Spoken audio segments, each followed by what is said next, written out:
Alright guys, welcome back to another episode of Everyday EDC. As promised, here is my update on my carry of the Osborne 940 2008 or whatever. This is the M4 version.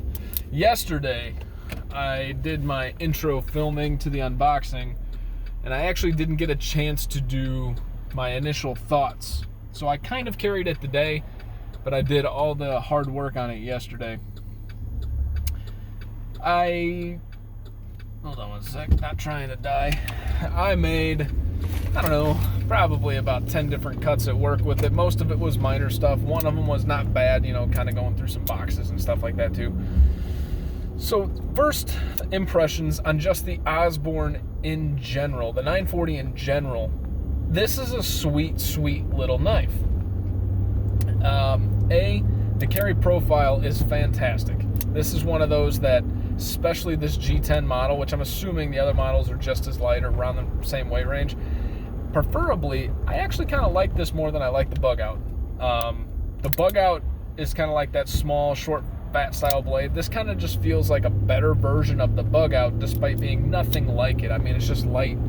That's really all that is. It's just light, but I feel like I get a lot more out of this. 2, the pocket tension on it is stupid. I actually had to get it in my pocket and then kind of wiggle it around to kind of loosen up this without trying to bend it, like crazy. I had to get it to go in and out efficiently, and it still isn't perfect. 3, as you can tell, it is pretty fun to fidget with. I can reverse flick it, you can thumb flick it, you can axis lock flick it, so that's cool. Downsides, I really don't have any downsides other than for the same reason that I did not like the 940-3 and actually sent it back within a day of getting it. It was just basically like the clip point model, I think. It feels dainty. Like, this feels kind of petite. There's something about this knife that reminds me of just like petiteness. Now, does that make it a bad knife? No, but for my purposes, when I'm carrying the zero tolerance 0562 carbon fiber version as like this is my preferred carry, and then I go to the 940. Try to get these both.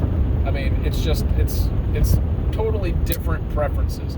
So if you like that discreet small carry, the 940 is awesome. Plus, with that reverse Tonto style, it's going to do well with puncture tasks and everything. It's going to do well with slicing tasks. I mean, functionally, this knife is freaking fantastic. Preference-wise, I really don't prefer this.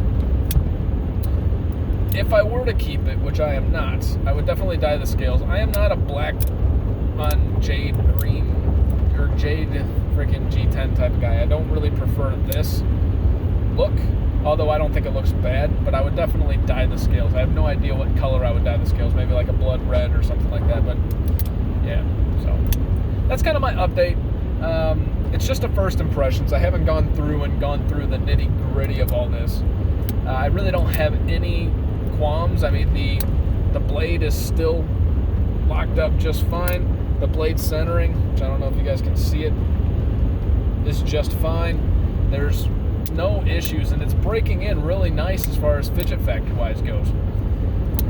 With typical axis lock style knives, this does get stuck every now and then. I don't know enough about them. There's got to be a freaking way to get around that. There's got to be a way or some adjustment or something that you can do to prevent this from sticking. But the axis lock wiggles like a back and forth wiggle, like I can feel it. So I don't know if I need to tighten that up.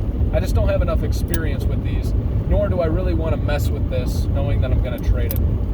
It was fun. It was cool to carry, but I prefer this. I'm actually on the hunt for a Hinderer trade, whether it be the Jurassic or the XM 3.5 inch. I gotta see what the hype is versus this, because this is freaking awesome. Is this the perfect knife? No. Is it my preferential knife right now? Yeah.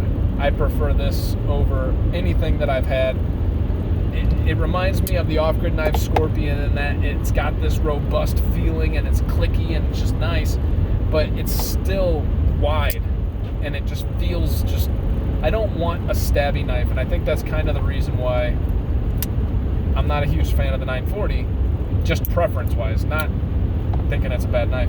I just don't want the stabby-wise type of... This is what I like. I really, truly like this.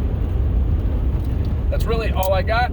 That is my update. It performed well. It's M4. I'm sure it's going to hold its edge for a long time, and I'm not going to test that edge out because, like I said, I want to get some trade value out of it. There was nothing detrimental that happened to it, but it did everything I needed it to do, and it satisfied my fidget factor. Actually, fidgeting, this is easier on the hands to fidget with than my 0562, which has a really strong detent. So, you know, take that too. The last thing I'm going to give you guys, I had too much time on my hands, and this is totally not knife related, so if you're done with knife stuff, you know, just get the hell out of here now. It's fine, whatever. Totally off topic. I want to pose something to you guys to make your minds just... If the speed of light is approximately 299 million miles a second,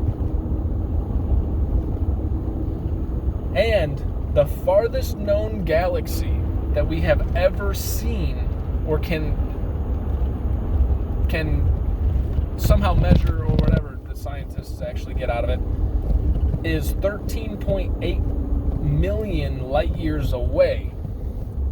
What they have said with that means, if that's the case, that is the edge of our universe, and our universe is finite, not infinite. So our universe has an end. I'm getting to something here. If our universe has an end, but it exists in space, what the living hell is space? A. B. If space is a what? The next question you have to pose is, where? Where is space? We obviously know that space is all around us, but where is space located if it is a what? And if it is located somewhere, and where is it located? Like, what the living hell? Is it located in, you know, the Men in Black locker in a frickin' train station? What is it? Where did it come from? Are we the only ones? Aliens, man. No, but yeah, we got off on that topic today. Second note, I do believe time travel is possible. If you can travel at the speed of light, you can go forward in time, but you can never go back.